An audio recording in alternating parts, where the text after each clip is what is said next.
Good morning, good morning, good morning, and welcome to another edition of the Kitchings Table. I'm your host, Earl Kitchings, and as usual, every Tuesday morning at 10 a.m. right here on Awesome Radio, 106.9 FM, Roku, Facebook Live, as you're doing today, and GPAC 23, we're here to bring you our thoughts, opinions, and views on subject matter, topics, events happening throughout America and around the world.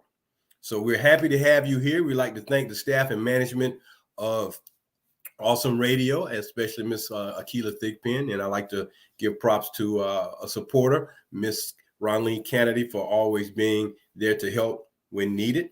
So we're going to jump right into today's topic. And you know, a lot of things have been said now about this idea called critical race theory. So today, our topic is, and title of our show today is Truth Theory.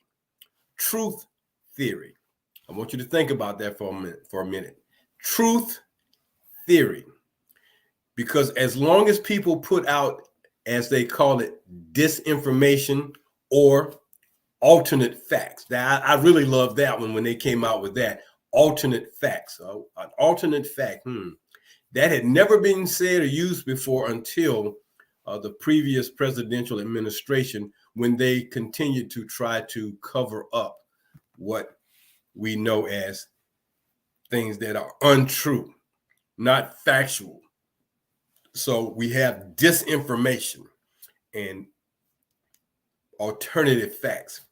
So today, Truth Theory is going to talk about those topics that come up under this theory that is being promoted very heavily throughout the country, throughout states. I don't know if it's getting to the cities yet, with the school districts, of course, of critical race theory. And talking about the fact that public school districts and states throughout America are talking about eliminating specific books that are used to teach American history, because there are those Americans, governors, legislators, teachers, and parents who don't want the truth and the true history to be taught. You don't want the truth. You know, as in the movie A Few Good Men, you can't handle the truth. And of course, this is what's going on, because the facts are the facts.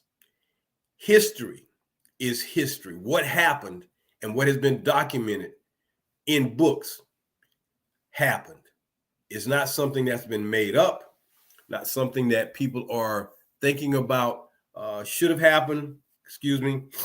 It is the facts. And these people, legislators, governors, teachers, parents who want to believe in this critical race theory, they thrive on the fact that their politicians, the people they trust and believe in. Funny how trust and truth are intertwined. But the people that they have put their trust in have lied about the reason true history is being threatened, using the term critical race theory to minimize educating honestly and truthfully. Trust, honesty, truth. These people don't want any parts of those things. They want their truth, their honesties to be told.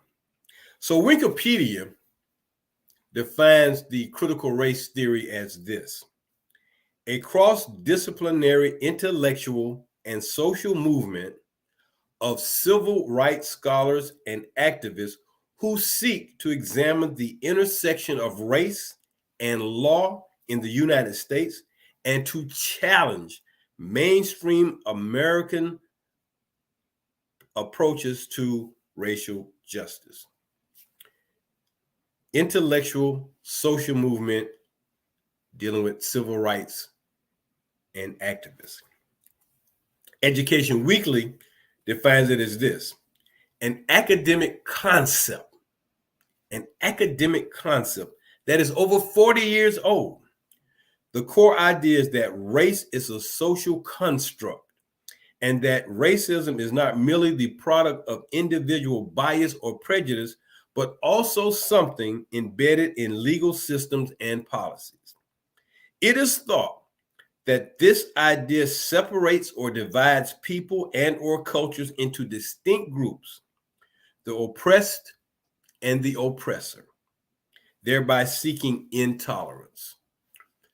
Those are two definitions by two distinct organizations who define critical race theory. And I think the one from Education Weekly really delves into it from what we're dealing with at this particular point in time. The core idea is that race is a social construct, and it separates and divides people, oppressed and oppressors. If you're not being oppressed, you must be the oppressor. If you are being oppressed, you are the oppressed. So we think about why now is this becoming such a major issue in our school systems and politics? Why now are people so engaged, so dug in with believing that teaching the truth about history as it relates to racial events and happenings in America should be minimized, should be, downplayed, watered down? We don't want to talk about it. It happened. It's the truth. Teach your children the truth. Let them decide for themselves. Because as long as you pour in disinformation and alternate facts, they will perpetuate the lie. They will perpetuate what we believe to know is going to make us stronger as a country, as a culture of Americans. As long as we continue this, I guess, awkward or not so truthful and honest idea of what really happened in America, then we're going to always have this vicious cycle going around and around. Have you ever heard this analogy? The word is history. History. I remember taking a sociology class in college, and we had a guest lecturer come in, and this was the first time I'd ever heard the word history divided, dissected, and given back to us this way. So he wrote on the board history, and then he wrote next to that his story. HISSTORY. History, his story. The his story part is those people who want to tell history from their vantage point, not the truth, but just the way we see it, and we want you to understand it and believe it. When those who are the dominant culture find ways to minimize the truth at the expense of putting shade on the real truth, we're going to have problems. We're going to have problems. Now, it's interesting that when you go to court and they ask you to put your hand on the Bible and ask you to tell the truth, the whole truth, and nothing but the truth, why is it so acceptable when we do it from that perspective, but to tell the truth as a part of what actually happened in this country to people who were the oppressed? We don't want you to tell us. We don't want to tell you the truth. We don't want our children to know the truth. We don't want them to be, criticized because their ancestors or grandparents or great-great-grandparents or any relatives did some things that were just horrible. We don't want them to be scarred that way. What about the people who were oppressed? What about the people who got scarred? What about the people who have had such atrocities committed against them? Don't they deserve truth and honesty? Here's one. I remember in elementary school,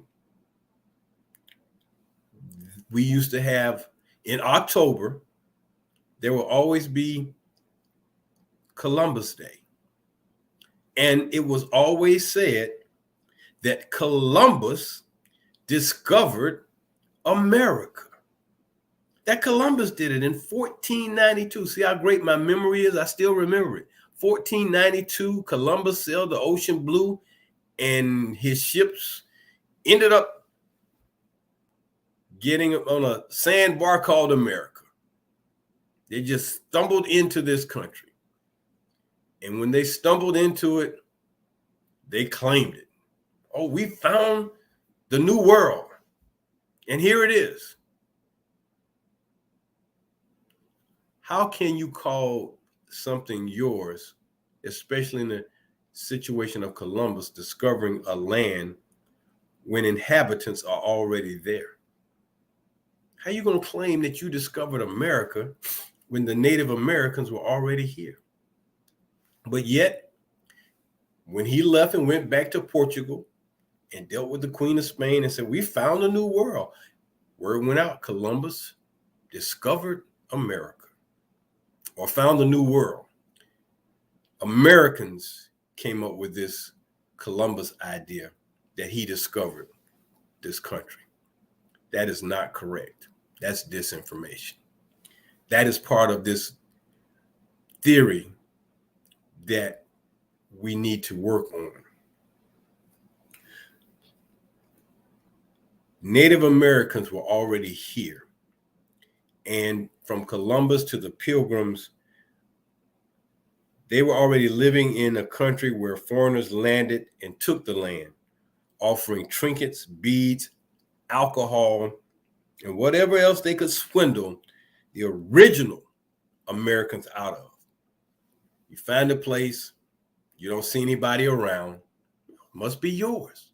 I found it. Well,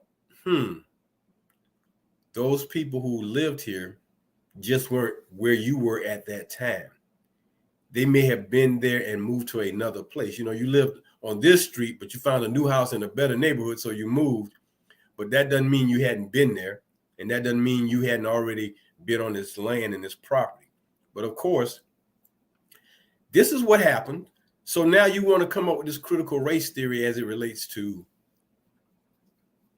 culture, identity, and doing things with culture. So Columbus did not discover America. Native Americans were already here.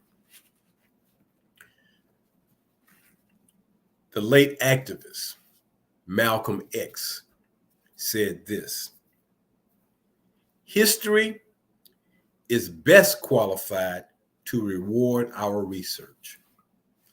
History is best qualified to reward our research. As historians, as teachers dig to find the facts so they can teach and tell the truth to people, to children, over time, the history that comes out of this, the truth that comes out of this, he is saying, Malcolm X is saying, that's how your research will be rewarded.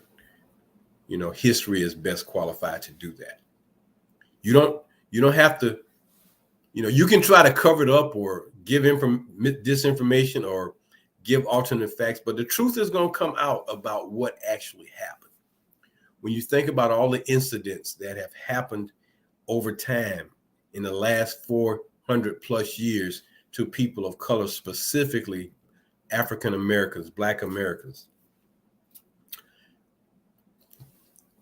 history has rewarded us.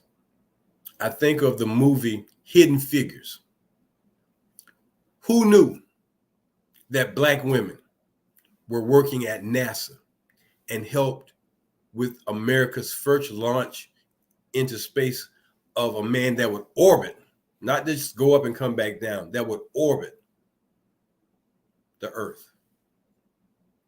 When the computer first got invented and was being used for calculations.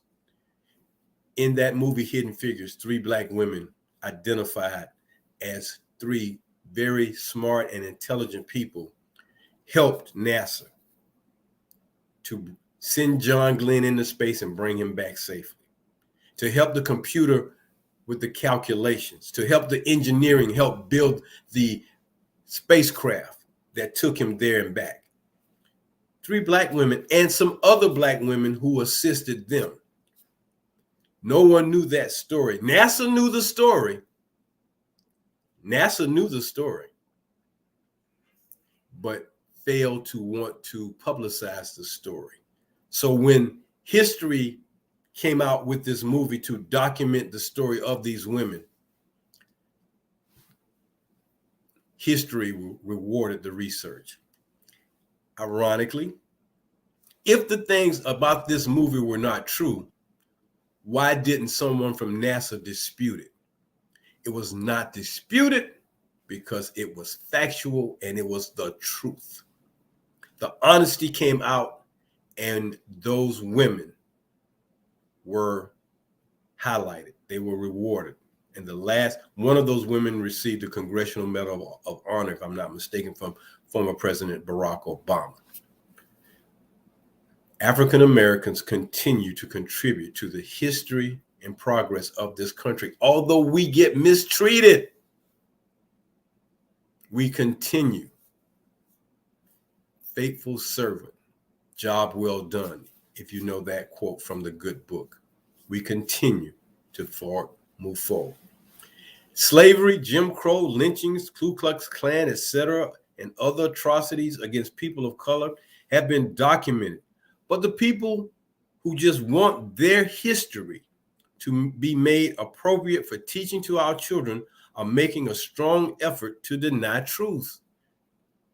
Why are they so afraid of the truth being told? It happened. The Civil War happened. Slavery happened. The Ku Klux Klan happened, still happening.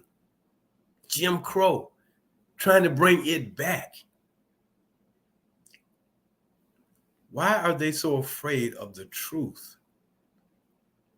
As it's been said, the truth will set you free. Disinformation and alternate facts, that's what they rather have.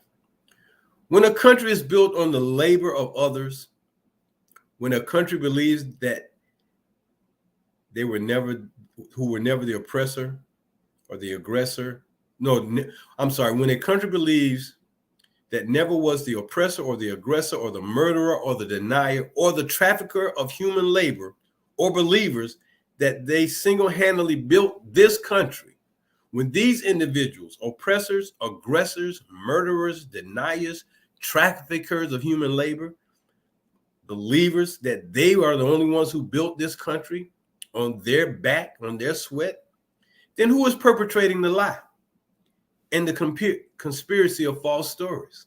Who is doing this?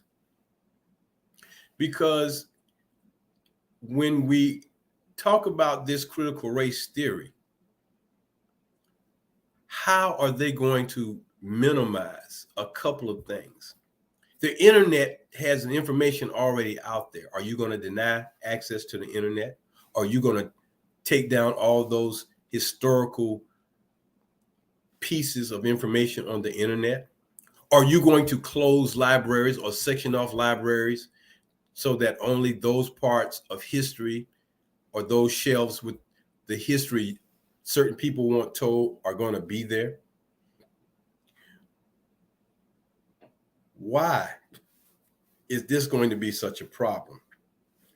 Why now, when the country is ready, when this country is prepared to embrace the fact that the country's history has not been perfect, do some oppressors feel threatened by the truth? And that's what it feels and seems like. You want to take certain books out of schools. You don't want certain children to feel any pushback on who they are based on the color of their skin. You're worried about how they feel, but yet for all these years, you have not concerned yourself with the feelings of people of color. When the truth threatens you, when you don't want to be set free from the truth, then the lies continue. So as I said, will the public libraries discard the books from their shelves? Are they going to have a book burning and only the books that we choose are going to be on the shelves? What about the photographs of some of the worst atrocities in this country? Are they going to be destroyed? So not show what people perpetrated against the oppressed? Or are we just going to take all those photographs and lock them away? Are we just going to do that? Can you really expunge all that information on the internet? Really? Can you really do that? It's going to be hard. That's all I can say. It's going to be hard. So as much as they want this critical race theory not to be brought forth, or they want to minimize, the truth being brought out in our schools to teach our children, the mere fact that these people are trying to manipulate the truth about the history of America is going to be difficult, but try they will, and lie they will. At the heart of the critical race theory is racism. Listen to the statements brought to the forefront by Supreme Court justices, especially Chief Justice John Roberts and the late Ruth Bader Ginsburg. Chief Justice Roberts said the following: "The way to stop discrimination on the basis of race is to stop discrimination on the basis of race." Stop something by stop doing something over and over again. Do you feel that this is going to be something that happens? I doubt it. When people in power, and that's the other part to this critical race theory, is power. People want to continue to have the power. And along with power comes money. Money and power, rather than truth and honesty. So the judge is saying, you want to stop discrimination on the basis of race, then stop discriminating on the basis of race. And the late Ruth Bader Ginsburg retorted with this: "It's very hard for me to see how you can have a racial objective, but not a non-racial means to get there." When we talk about the things that have happened in our history, when we have open dialogue and conversations, can't we heal and get better? Do you ever feel sometimes that you'd like to just say some things openly and honestly, but maybe that forum won't take it very well, or some people in there will be offended, so you don't really say what you feel and mean?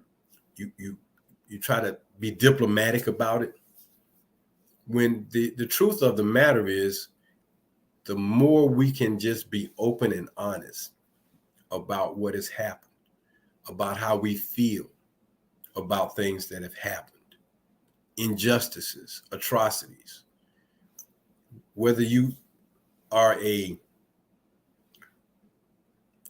relative or descendant of the oppressed, or whether you are a relative or a descendant of the oppressor, the conversation, as they keep putting out here, needs to be had. But when you feel threatened and you're backed into a corner, you know what they say most times: if you back somebody into a corner, they're going to come out fighting. Well, nobody's trying to back anyone into a corner. We just want truth, honesty, and justice. So let this teaching of the facts go forward. Stop minimizing it. Stop trying to have an excuse. Because if your child is interested enough, they're going to find the truth. And then when they approach you with a question that asks you the difference between what you've told them and what they've learned, what they've heard from you, and what they've read, are you going to deny the truth and continue to push what you've told them? Or are you going to respond and accept the fact that what they're telling you is true? Children are going to make this critical race theory swell up and blow up, because not everyone is going to go along to get along.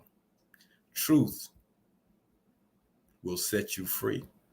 And those children who want to be set free are going to bring out the truth, because they will become the next era of teachers. They will become the next era of politicians, legislators, governors, power brokers.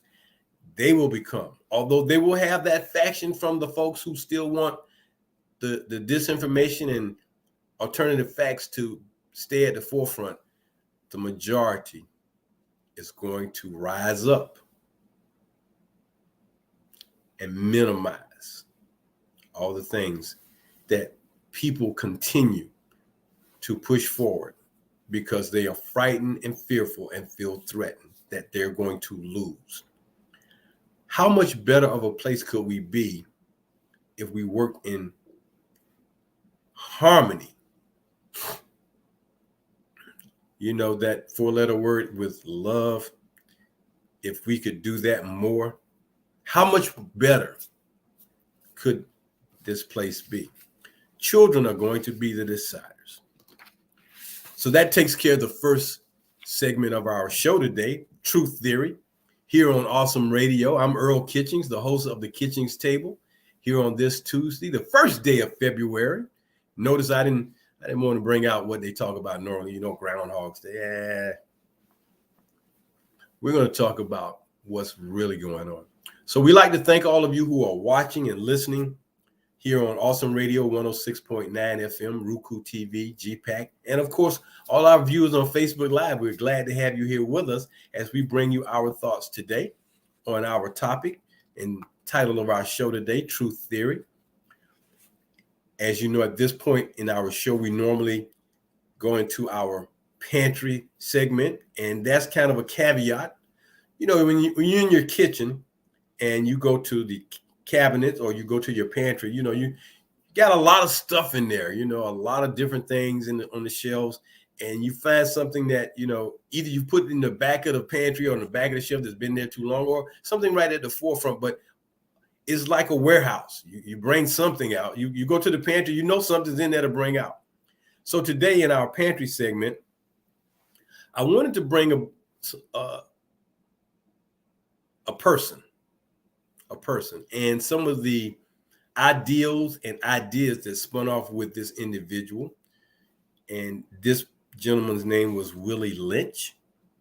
I don't know if you've heard of Willie Lynch and the Willie Lynch speech, but Willie Lynch, identified as the master of a modest plantation in the British West Indies, who was requested to come to the Virginia colony because of the problems being encountered with managing slaves. This was in 1712. And he spoke to the citizens of Virginia regarding the control of slaves within the colony. One way to control slaves was handling them in unruly ways and with violence. One means to control slaves or African Americans was to set them against one another. If you can divide and conquer, or you can just divide, pit me against you, then the person propagating this has the control and will win. Now, there are those historians who declare that things about Mr. Lynch and what he did are a hoax. Maybe, maybe not. Do your own research, do your own reading, then you can make up your own decision. But you have to admit that some things are going to ring very, very true. When you talk about dividing a group, when you pit one against the other, when you give somebody something to tell you about what's going on, it tends to have an effect. Some of the philosophies that Willie Lynch may have aspired to: mental slavery. Mental slavery is a subliminal tactic that was used to keep African Americans in psychological chains for generations. Mental slavery, working on the mind, and it sought to ingrain an inferior mentality to the enslaved and eliminate the strength in numbers so that the strength in numbers could be divided and they could not provide the unity they needed. Divide and conquer. Take the strength of the whole and divide it. You take a whole and divide it 3 ways, you are in thirds. Subliminal mental messaging to get you to act in a way where your psyche has doubts, or you give somebody something, you don't give somebody else something, they feel they've been taken advantage of, they're upset, they're angry, so now they want to get back. So they will do whatever you might need if you promise or say you're going to give them something. So we got to think about these things as it's starting to relate to these critical race theories, because again, teaching some of these things are just going to be critically important to making sure that truth comes out. Now, it is written that the word lynching comes from another gentleman whose last name was Lynch, and his name was Charles Lynch. And during the American Revolution, as punishment for this party called Loyalists, this tactic of lynching, hanging, as you may know it from watching your Westerns, this tactic was perpetrated against people of color during the days of the pre- and post-Civil War period. So from the American Revolutionary days under Charles Lynch to the slavery days and the pre- and post-Civil War days, lynching, and then from the late 1800s through the late 50s, maybe early 60s. Who knows? In some communities, if it's not reported, you may not ever know that some things are still going on. But lynching is just another name for the action of hanging individuals because of crimes or criminal acts, as it was thought to be done by the oppressed as a disciplinary action or as justice. So if you can remember your Western movies, if you stole a horse, that was a reason to hang a person, not to send them to jail. If you were out there in the wilderness and you got caught with another man's horse and they said, well, he stole my horse, they don't just find a nice oak tree or a nice strong tree, throw a rope across it, put you on the back of a horse, put a rope around your neck, kick the horse moves, and you're being hanged. Hanged, lynching, hanging. Lynchings begin in the 1830s here in the United States, for whatever reason they want to document it that way. And it reached its height from 1890 to 1920, targeting ethnic minorities. Before it became a way of delivering vigilante justice, Caucasian Americans used it quite extensively, like I said, during the days of settling the Old West. From 1882 to 1968, it has been documented, and it may not be the accurate number, but this is the number that I read when I went on Wikipedia. 4,743 people were lynched.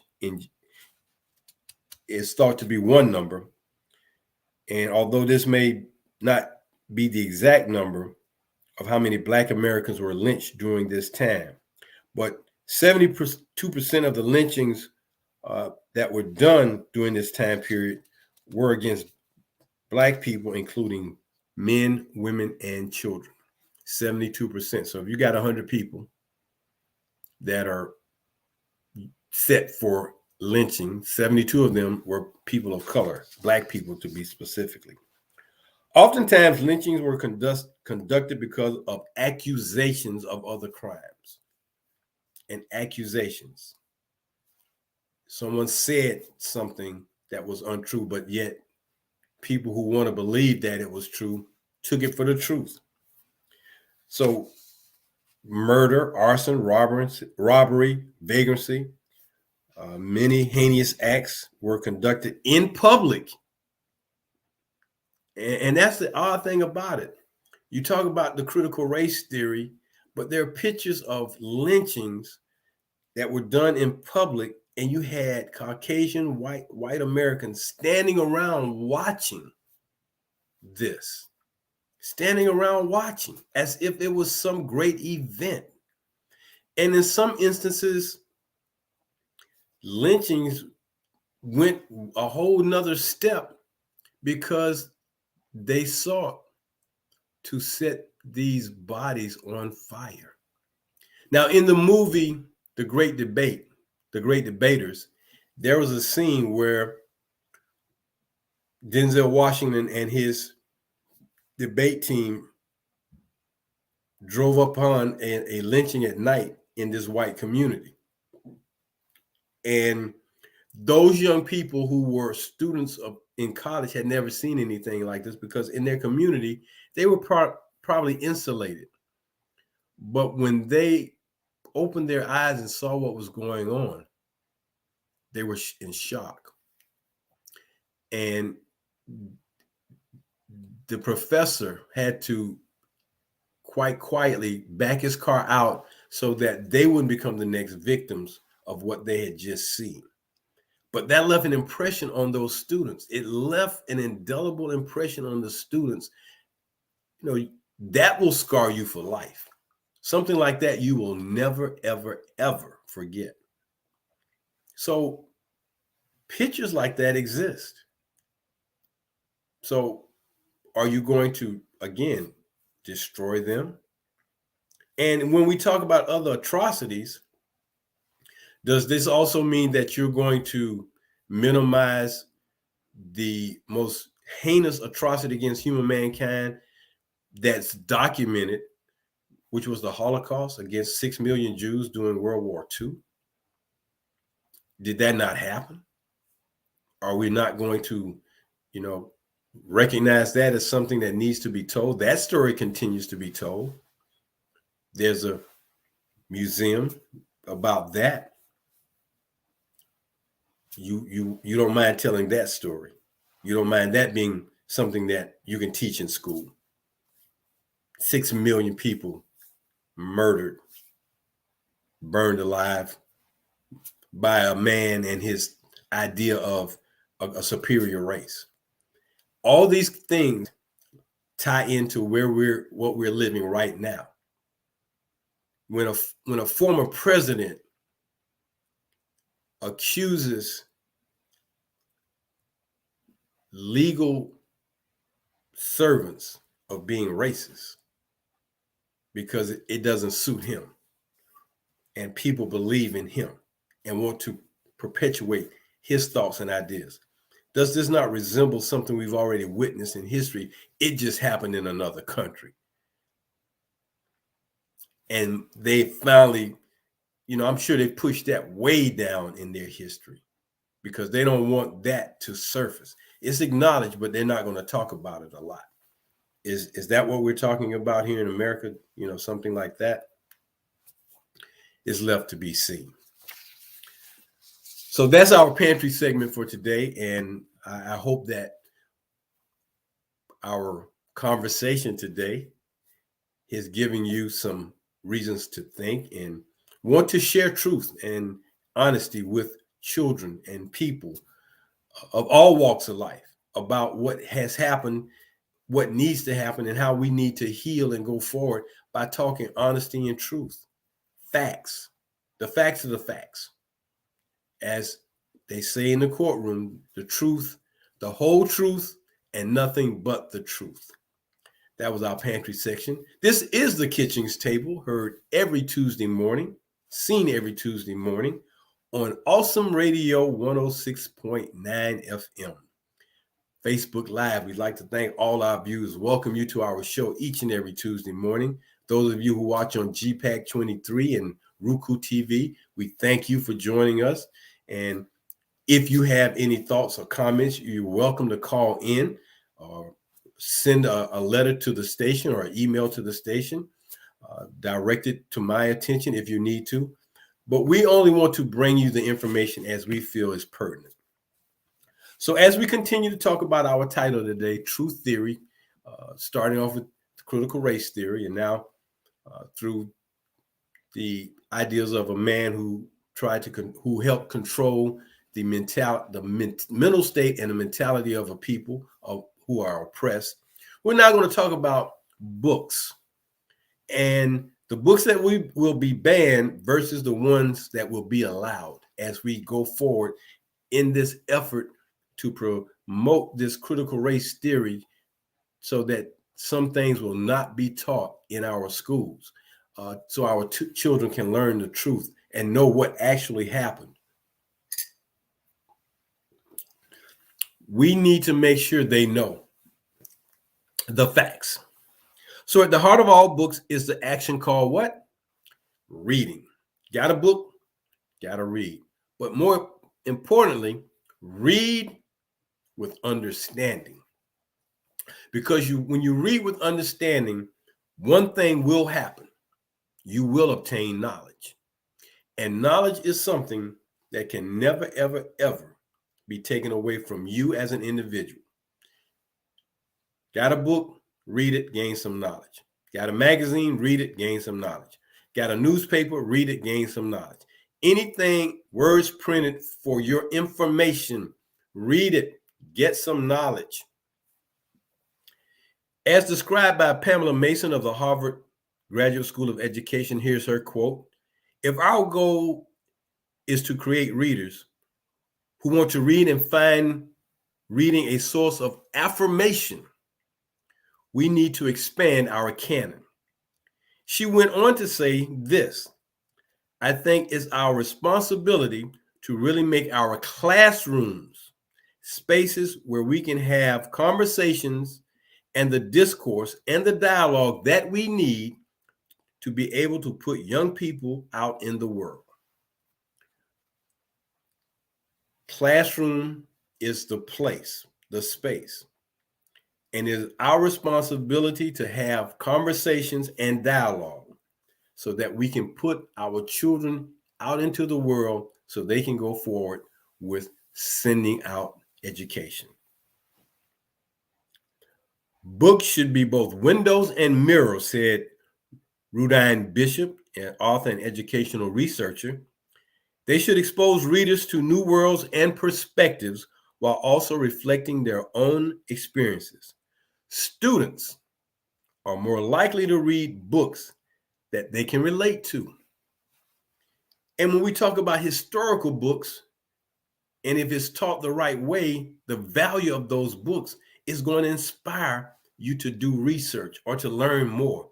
You hunger, you thirst for more knowledge. And that's all we're wanting to do at this day and time. Put it out there and make our children crave to learn more. When we can do that, things will turn. As I stated earlier, the children are going to be the difference makers. They're going to make whatever people are trying to minimize or keep, subversively depressed. They're going to bring it to the light and bring it to the top. Here are a few of the books that believers of the critical race theory are seeking to be banned. All American Boys by Jason Reynolds and Brendan Keeley. Monday's Not Coming, Tiffany Jackson. Monster, Walter Dean Myers. The New Jim Crow, Mass Incarceration of Colorblindness, Michelle Alexander. The Poet X, Elizabeth Acevedo. Sunflower and the Secret Fan, Lisa C. And The Undefeated by Kwame Alexander. Now, these are just some of the books that they want to not allow in the schools for teachers to use as teaching tools and providing information of fact and documenting history and giving information, positive information, real information, factual information. A couple of books by authors of color to add to that list. Jaden Toussaint, The Greatest by Marty Dumas, and Stamped, Racism, Anti-Racism, and You, Jason Reynolds again, and Ibrahim Kendi. So these are just some of the books that folks are wanting to suppress. We don't want those books used in our teachings to our children because it may distort things. It may make them feel a certain way, and they may have issues, and they may develop some type of, phobias. The phobia is you people who want to suppress these books. The truth is the truth. It's going to come out. As we prepare to go further in the 21st century, academics and educating of our children will be under attack by several factors. Several factors will attack our academics and our educating of our children as we go forward into the 21st century. First and foremost, money and funding specifically for schools. Public versus private. Public versus charter. In some communities, the population of children in public schools is predominantly children of color. You take away that funding and send it to charter schools, you can manipulate or you can alter or decide what will and will not be taught. But public schools need the money most. School safety. Security on our school campuses is critically important. You cannot teach in a wholesome environment if there's no discipline in the classroom. There must be discipline. Better discipline is what's needed, and it will come under attack if we don't get it under control. Teachers cannot teach if they are under attack by students who are unruly and undisciplined. Chronic absenteeism. Students can't learn if they aren't in school. A child missing 2 weeks of school, almost 15 days, cannot learn. They fall behind. That is a direct route to dropouts and children dropping out of school. Improved planning for ESA, Every Student Succeeds Act. The Every Student Succeeds Act of 2016 mandates that people who know students best, the educators, families, communities, can shape the future. Lawmakers and policymakers must be held accountable by listening so that our schools are made exceptional. Let's make all our schools exceptional. Politicians and policymakers, stop trying to direct the narrative. The challenge here is that while the accountability system was expanded, the money to help support the additional schools identified for improvement was not. And that's a fact that comes from the NEA, the National Education Association. They've got their finger on the pulse of what's going on in this country as it relates to education. They're dealing with the public school situation for communities throughout America, rural and urban. Teaching, educating, providing knowledge to students, no matter what it is, let it be informational, factual, and it will have its place. It will be taught well. So in closing, we should ask ourselves the question as it relates to teaching. What is best for our children? What is best? I'm Earl Kitchings with the Kitchings Table here on Awesome Radio 106.9 FM, Roku TV, Facebook Live. Until next week, right here, please join us. Till then, I'm going to say bye-bye. Take care.